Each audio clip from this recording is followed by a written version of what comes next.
बोलो संत शिरोमणि धन्ना भगत महाराज की। भाई थोड़ा दम चाहिए। बोलो संत शिरोमणि धन्ना भगत महाराज के। भारत माता के, भारत माता के। आज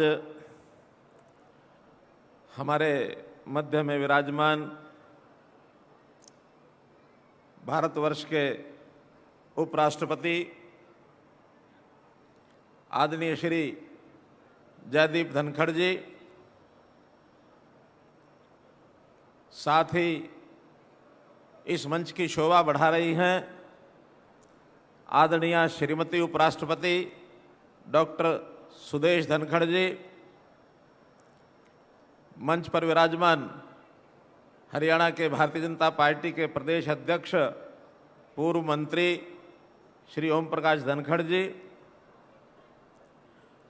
और सार्वजनिक उपक्रम ब्यूरो के अध्यक्ष, पार्टी के पूर्व प्रदेश अध्यक्ष, और आज का ये जो इतना बड़ा विशाल कार्यक्रम है, इस कार्यक्रम के संयोजक श्री सुभाष बराला जी,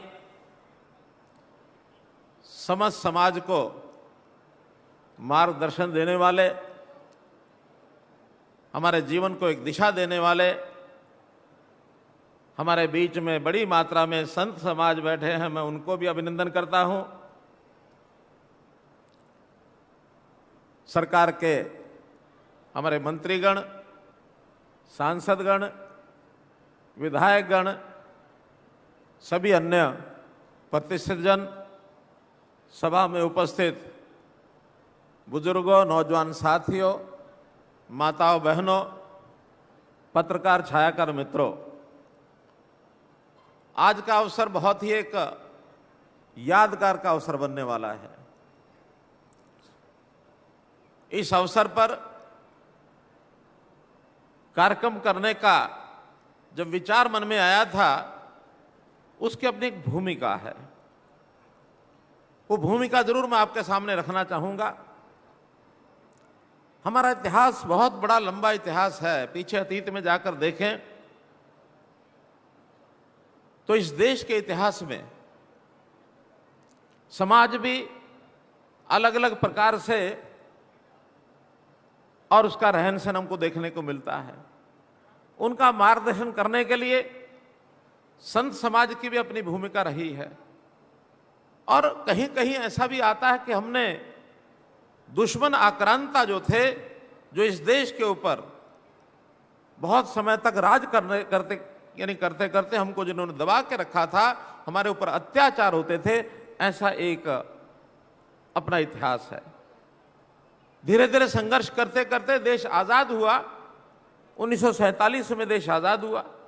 कई सरकारें आई, कई गई, और मैं जिस बात की ओर उल्लेख करना चाह रहा हूं, वो जब देश के प्रधानमंत्री नरेंद्र मोदी जी बने नहीं थे, उसके कुछ समय के पहले उनसे कुछ लोगों ने पूछा कि अब देश के आप प्रधानमंत्री तो बहुत जल्दी बनने वाले हैं, एक आध साल के अंदर बन जाएंगे, वातावरण ऐसा बन गया था।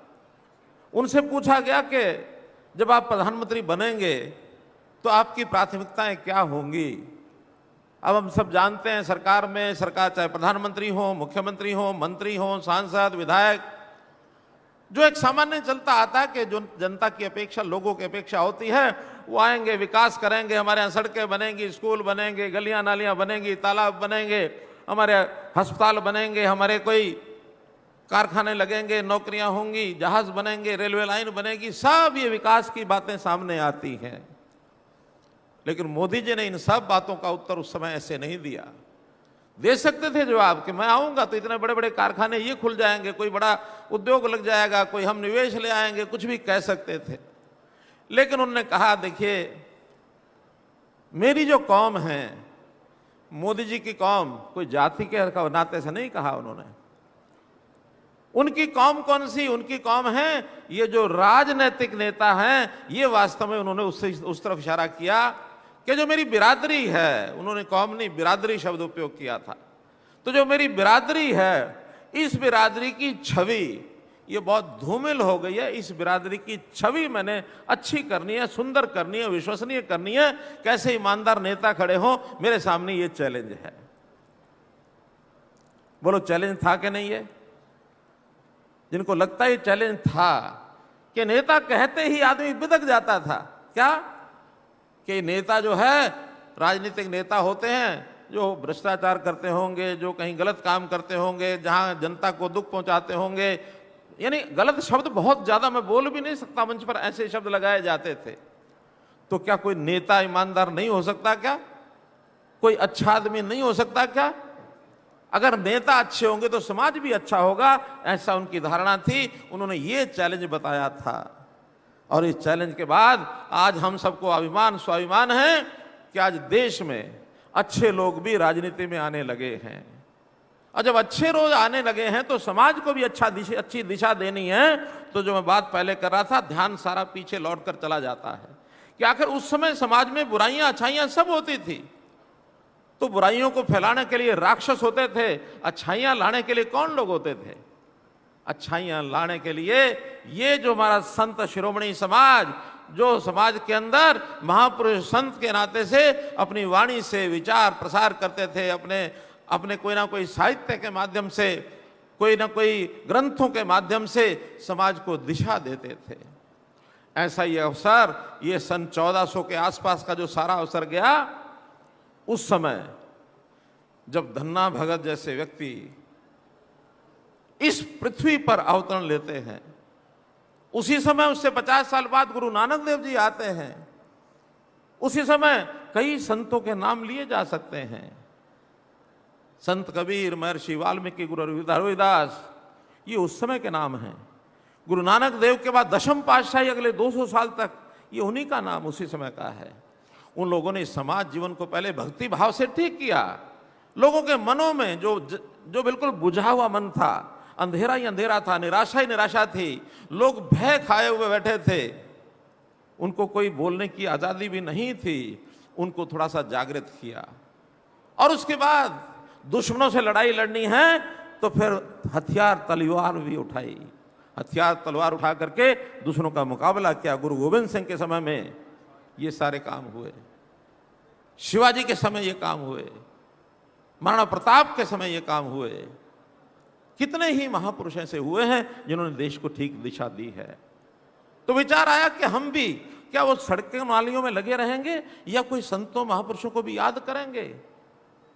उसके बाद हरियाणा में हमने योजना बनाई कि ये रैलियां तो हम करेंगे, राजनीति रैली, कभी उद्घाटन है, कभी शिलान्यास है, कभी कोई मांग पत्र आता है, कभी कोई हम राजनीति में किसी को गालियां देते हैं, अपनी प्रशंसा करते हैं, लेकिन इससे काम नहीं चलेगा। हमको ये संतों महापुरुषों के सम्मान के लिए भी कुछ करना पड़ेगा। और तब हमने हरियाणा में योजना बनाई कि संत समाज के विचार प्रसार की योजना, उनके सम्मान की योजना, इसमें जितने भी संत हुए उनकी जयंतियां मनाएंगे। हमने गुरु रविदास जी की जयंती बनाई, भगत कबीर जी की जयंती बनाई, भगवान परशुराम जी की जयंती बनाई, हमने महर्षि कश्यप की जयंती मनाई, गुरु तेग बहादुर जी की, गुरु गोविंद सिंह जी की, कितने ही संतों की मनाई। कुरुक्षेत्र के अंदर जाट धर्मशाला में एक कार्यक्रम में गया, वहां के कुछ लोगों ने कहा कि हमारे यहाँ एक धन्ना भगत का स्कूल उनकी स्मृति में चलता है। जब उसकी स्मृति में एक स्कूल चलता है तो धन्ना भगत किसी ने नाम नहीं सुना। बहुत ऐसा नाम बहुत किसी किसी को पता होता है, कहीं कहीं लोग जानते हैं। सुना हमने कि धन्ना भगत जी की वाणी के 3 श्लोक गुरु ग्रंथ साहब जी में आते हैं। धन्ना भगत जी कौन हुए? अध्ययन किया, और अध्ययन किया तो ध्यान में आया कि देश में एक ऐसा संत जिसके बारे में कोई जानता नहीं है, उनकी शिक्षाओं का प्रचार प्रसार क्यों नहीं करना चाहिए। कुरुक्षेत्र में मैंने 3 महीने पहले घोषणा की थी कि कैथल जिले में धन्ना भगत जयंती अप्रैल में आएगी, ये हम सरकारी तौर पर हम मनाएंगे मित्रों, हम मनाएंगे। ये सारी कहानी कथा मैं इसलिए सुना रहा हूं कि कुछ लोग चर्चा कर रहे हैं कि ये नाम कहां से इनको याद आ गया, धन्ना भगत, आज तक क्यों याद नहीं आया। हम कहते हैं मैं याद तो आया, आपको तो याद भी नहीं आया। आखिर कोई राजनीतिक आदमी कोई शिक्षा देने वाले संतों की बात नहीं कर सकता, कोई बंधन थोड़ी ही है। हमको समाज को भी ठीक करना है, हमें समाज का विकास भी करना है, समाज की आवश्यकताओं को भी पूरा करना है। हम शिक्षा की बात भी सोचेंगे, हम स्वास्थ्य की बात भी सोचेंगे, हम सुरक्षा की बात भी सोचेंगे, हम स्वावलंबन की बात भी सोचेंगे, हम स्वाभिमान की बात भी सोचेंगे, हम सुशासन की बात सोचेंगे, लेकिन साथ में संतों की बात सोचेंगे। मित्रों, जरूर सोचेंगे, जरूर सोचेंगे संतों की बात।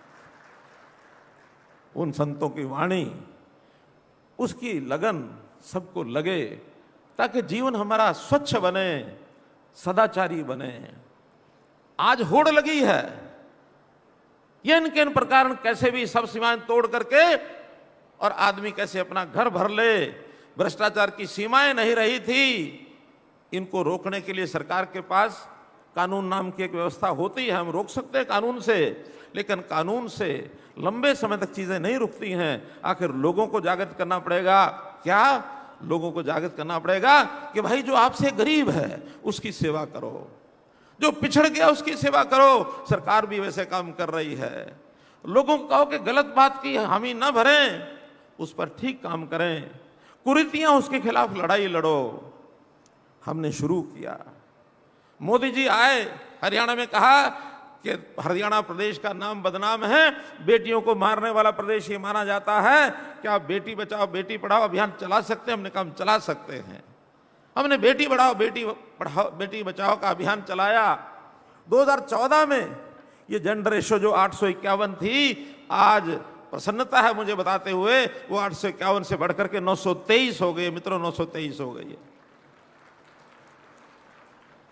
2000 लड़के लड़कियों के ऊपर अभी 72 लड़कियां वो कोख से मरने में बचती हैं, उनको जीवन मिलता है। समाज की बहुत बुराई जो आने वाली बुराई, उस कलंक से हम बचने की ओर आगे बढ़ गए, हम बच जाएंगे। और मुझे खुशी है इस बात में, ग्रामीण क्षेत्र की जनता ने, महिलाओं ने संकल्प लिया कि बेटों के नाम से कुआं पूजती थी, बेटियों के नाम से भी कुआं पूजना शुरू किया। हमारी माताओं बहनों ने बेटी के नाम से भी कुआं पूजना शुरू किया। ताई धापो उसका एक बड़ा स्वरूप बना करके सारे गांव में लोगों ने कहा कि ताई धापो ये अच्छा काम कर रही है, हम भी ताई धापो बनेंगी। मुझे आनंद है इस बात का आपको बताते हुए कि जो खापें हैं हमारी, जिन खापों को इंग्लिश मीडिया ने बदनाम किया, उन खापों ने सहायता की और बेटी बचाओ बेटी पढ़ाओ में बहुत बड़ी जागृति पैदा की, बहुत बड़ी जागृति पैदा की। हमने महिला शिक्षा की तरफ ध्यान दिया। महिलाओं के कॉलेज, 42 महिलाओं के कॉलेज अभी तक पिछले 8 साल में, वैसे तो हमने 71 नए कॉलेज खोले हैं, लेकिन 42 केवल महिलाओं के कॉलेज खोले कि महिलाओं की शिक्षा इसको हम आगे बढ़ा सकें। आज भी बहुत सी समस्याएं समाज में हैं। नशे की समस्या बहुत बड़ी समस्या है। धन्ना भगत जी, जो उनकी वाणी में जो कुछ बातें हमने पढ़ी हैं, वो समाज सुधार में, एक तो वो कहते थे कोई गरीब है, कोई भूखा है, खाली पेट है, उसकी भूख का हमको कोई ना कोई उसके मिटाने के लिए प्रयत्न करना चाहिए, हमें दानी बनना चाहिए। और उनके जीवन की तो एक कथा आती है कि वो इतने भक्ति भाव में लीन थे प्रभु कृष्ण जी की भक्ति में कि कभी कोई भूखा आ गया, संत आ गया, साधु आ गया, अपने घर से अनाज उठा करके उनको दे देते थे, किसी को भूखा नहीं जाने देते थे। घर में कुछ अपने लिए बचे ना बचे, बल्कि पिताजी उनके बहुत एक बार गुस्सा हो गए कि तुम जो कुछ मैं लेके आता हूं, कमा के लाता हूं, तुम संतों को बांट देते हो। जाओ, तुम घर नहीं बैठोगे, तुम खेत में जाके काम करोगे। ये अनाज उठाओ, गाड़ी में रखो, बीज ले जा करके और अपनी खेती में जाके बुआई करो। चल पड़े धन्ना जी। धन्ना जी रास्ते में जाते जाते बैलगाड़ी पर अपना बीज रख के जा रहे थे। सामने कुछ साधुओं का टोला आ रहा था। उन्होंने गाड़ी वाले को रोका कि भाई बताओ धन्ना का घर कहाँ है? उनका बोलो महाराज क्या काम है धन्ना से? कि नहीं, धन्ना जी के घर में जाकर के हमको भूख लगी, हम खाना खाएंगे। कहले कि धन्ना तो मैं हूं, कि तुम कहाँ जा रहे हो? तुम घर चलो और खाना खिलाओ। कि नहीं, घर तो मैं नहीं जाऊंगा, अभी मेरे पास ये जो बीज का अनाज है, चलो इसको लेकर के चलते हैं, इसको पिसवा के लाते हैं और बैठ के खाना बना के रात को आपको खाना सबको शाम को मिलेगा। बीज भूल गए बोना, और वो बीज जो है अनाज पिसा करके उन भक्तों, उन संतों को, साधुओं को जाके खाना खिला दिया। अब खाना खिला दिया, बीज खत्म हो गया, वही करके आनी है। वही रात को बाहर सो गए। अगले दिन सुबह लोगों को दिखाने के लिए पिताजी की डांट ना पड़े, हल चलाना शुरू किया। रेत का टोकरा भर के और बीज की जगह रेत को डाल करके और ऐसा दिखाया जैसे मैं बुआई कर रहा हूं, और खेत में रेत बो के आ गए। शाम को पिताजी ने पूछा कि बुआई करा है? कि हाँ, मैं खेत में बो आया हूं सब कुछ। क्या बो के आया हूं? नहीं बताया। कि बीज नहीं, रेत बोया है। कैसे बताएं? क्योंकि रेत बोया था, झूठ तो बोलना था।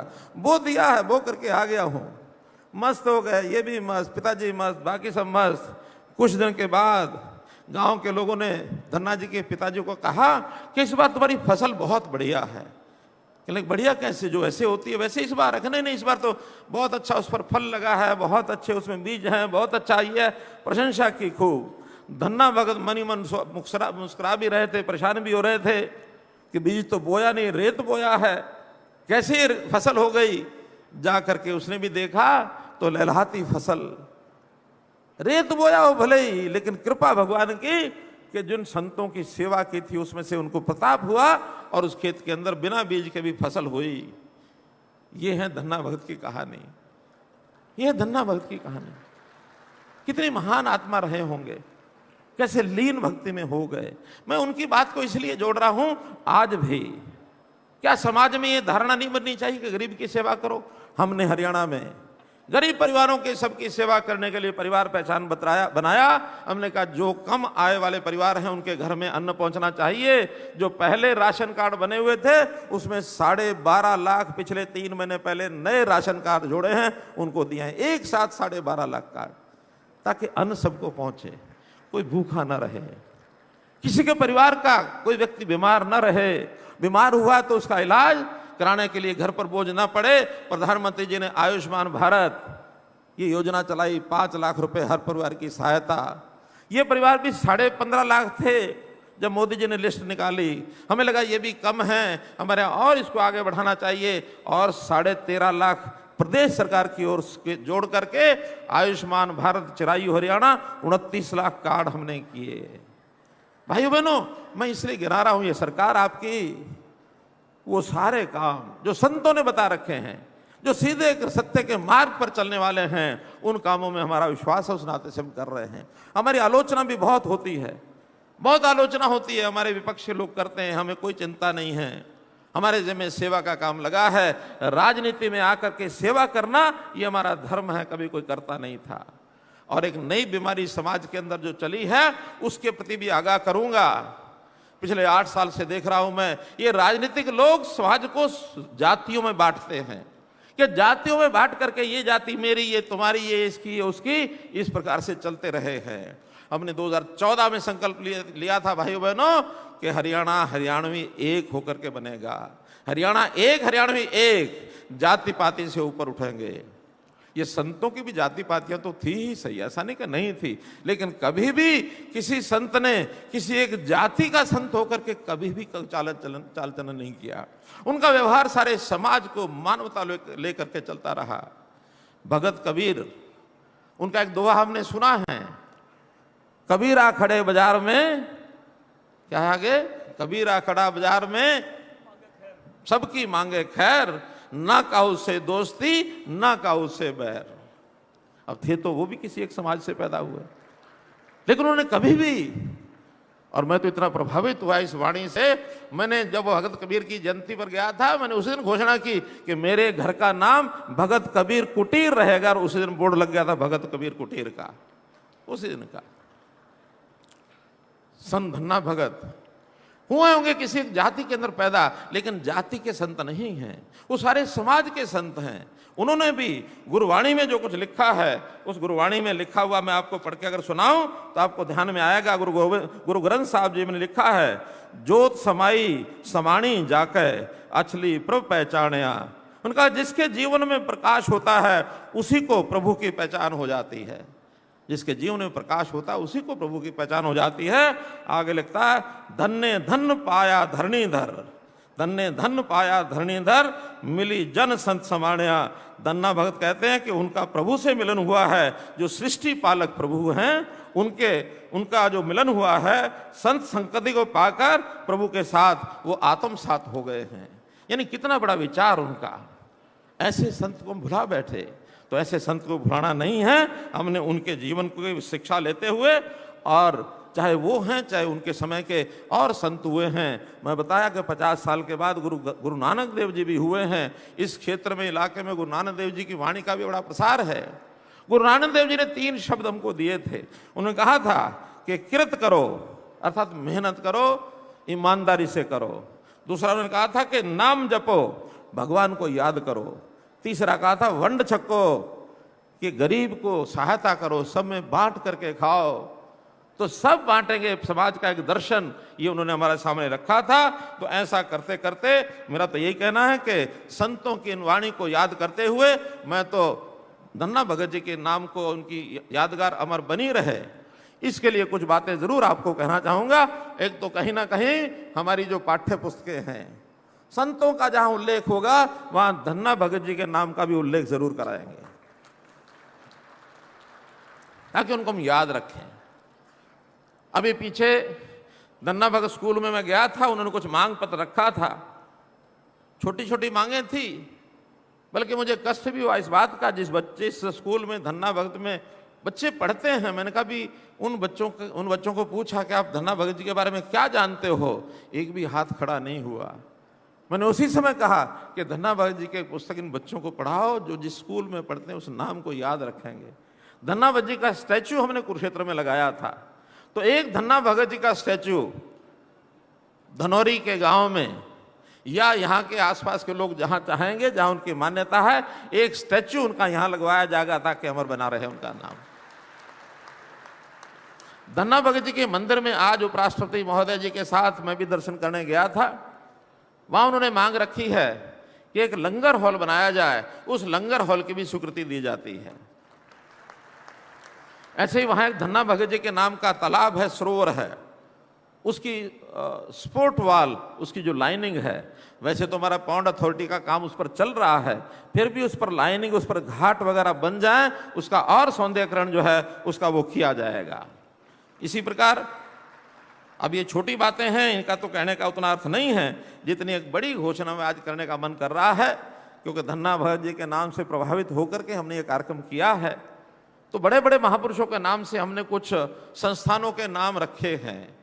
तो आज मैं जींद जिले में हैबतपुर में जो मेडिकल कॉलेज बन रहा है, उस मेडिकल कॉलेज का नाम संत शिरोमणि धन्ना भगत जी के नाम से रखता हूं, ताकि इनका नाम अमर रहे। बहुत ऐसे पीछे राजनीतिक आदमी आए, दो या तो फिर अपने पिताजी का, दादाजी का नाम रखते हैं, या अपने ही नाम से चीजों को आगे चलाने लग जाते हैं। लेकिन हम कहते हैं कि जिन्होंने बहुत समाज के लिए किया, अनाम जो हैं, ऐसे अनसंग हीरो जिनको कह सकते हैं, ऐसे लोगों को याद रखो। हमने इससे पहले भी एक यूनिवर्सिटी का नाम महर्षि वाल्मीकि यूनिवर्सिटी नाम रखा, एक यूनिवर्सिटी का नाम भगवान विश्वकर्मा के नाम से हमने वो रखा, एक यूनिवर्सिटी का नाम पंडित दीनदयाल उपाध्याय के नाम से रखा। ऐसे ही पिछले दिनों में एक मेडिकल कॉलेज का नाम गुरु रविदास जी के नाम से रखा। तो आज उसी कड़ी में एक मेडिकल कॉलेज का नाम महर्षि संत शिरोमणि धन्ना भगत जी के नाम से उस मेडिकल कॉलेज को मैं रख रहा हूं। कुछ गांव की मांगे भी मुझे दी गई हैं, हालांकि आसपास के इलाके की भी मांगे आई हैं, क्योंकि यहाँ तो जन समाज केवल गांव का नहीं, आसपास के गांव से या विधानसभाओं से भी आया है, कई जिलों से भी आया है। तो मैं आज तो थोड़ी मांगे केवल इस गांव की हैं, उसकी अनाउंसमेंट कर रहा हूं। बाकी विधानसभाओं की जितनी अनाउंसमेंट हैं, जब जब भी वहां जाना होगा या हम उसकी फिजिबिलिटी देख करके एक साथ वहां की अनाउंसमेंट करेंगे। लेकिन इस गांव के नाते से चूंकि यहाँ आना हुआ, तो यहाँ के लोगों की अपेक्षा है, सबसे पहला तो धनौरी में एक महिला कॉलेज, गर्ल्स कॉलेज, इसकी डिमांड आई है, उसको मंजूर किया जाता है। इसी प्रकार यहां पर पीने के पानी की एक कठिनाई है। पानी की सप्लाई शायद कहीं दूसरी साइड से होती होगी, लेकिन सप्लाई भाखड़ा नहर से हो जाए, यहाँ की मांग है, इसकी सप्लाई भाखड़ा नहर से की जाएगी। इस गांव में सीवरेज और गंदा पानी की निकासी, इस काम को भी, क्योंकि महाग्राम है, इसलिए यहाँ का सीवरेज और पानी की निकासी की व्यवस्था ये भी की जाएगी। यहाँ की गांव में एक कम्युनिटी हॉल और एक लाइब्रेरी हॉल, ये दोनों भी मंजूर किए जाते हैं। अनाज मंडी, उसमें कच्चे फड़ हैं, उसको पक्का कराना, आरसीसी का कराना, गेटों के रिपेयर, पेंट कराना, मंडी में जो कैटल शेड बना है उसको तोड़ करके उसकी जगह और कोई व्यवस्था उसकी की जाए, एलटी लाइन बिछा करके लाइट की व्यवस्था की जाए और मार्केट कमेटी का कार्यालय बनाया जाए, पीने के पानी वाटर सप्लाई का जो सिस्टम है मंडी का वो सब किया जाए। इसके लिए 7 करोड़ रुपया मंजूर किया जाता है। यहाँ की जो गौशाला जिसकी चर्चा हुई है, वैसे तो गौशालाओं का हम सभी गौशालाओं में ये व्यवस्था करने वाले हैं। 1-2 दिन में हमने इस बार गौशालाओं का बजट वो काफ़ी बढ़ाया है। पहले 40 करोड़ रुपया बजट होता था, इस बार उसको 400 करोड़ किया है। कुछ नई गौशालाएं बनाई जाएं, इसके लिए हम उनके लिए अनुदान उनको देंगे, ताकि जो सड़कों पर घूमने वाला पशुधन है, बेसहारा पशुधन, इनके लिए नई गौशालाओं बनाने के लिए हमने अनुदान देने की बात की है।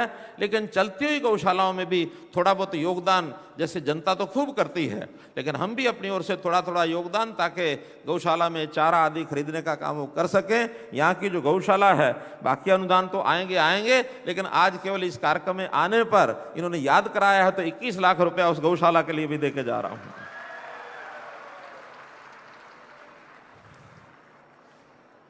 मित्रों, मन में भाव यही है कि काम करते रहो, काम करते हुए आगे बढ़ें। कर्मण्येवाधिकारस्ते मा फलेषु कदाचन, भगवान कृष्ण ने ये गीता का उपदेश कुरुक्षेत्र में दिया था। और ये कुरुक्षेत्र की जो 48 कोसी परिक्रमा की जो एरिया है, मुझे लगता है या तो उसी के अंदर आता है, उसके नज़दीक लगता है। इस क्षेत्र में भी मैं आप सब लोगों से आह्वान करूंगा कि निस्वार्थ भाव से, ईमानदारी से, मेहनत से आप आगे काम करते रहें। जिसकी ज़रूरत है उस ज़रूरत को पूरा करने का काम हमारा सरकार का है। हाँ, जिसकी ज़रूरत नहीं है वो हाथ आगे ना फैलाए। मैं ये बात कई बार कहता हूं तो हमारे कुछ लोगों को अच्छी नहीं लगती। वो कहते हैं आपने जो करना वो किया करो, ये क्यों कहते हो, ये ना किया करो। मेरा इसलिए कहना होता है कि जिसको नहीं ज़रूरत होती जब वो ले लेता है, तो जिसकी ज़रूरत होती है उसको नहीं मिल पाता है। इसलिए उनके साथ अगर न्याय करना है तो जो ठीक ठाक लोग हैं उनको अपने दोनों यानी हाथों की 10 नाखून की कमाई करके आगे बढ़ते हुए और अपना काम चलाना चाहिए। जो बेचारा पीछे रह गया है, जैसे घर में भी एक परिवार का जो आदमी होता है उसको यानी कमज़ोर अगर होता उसी की सहायता की जाती है।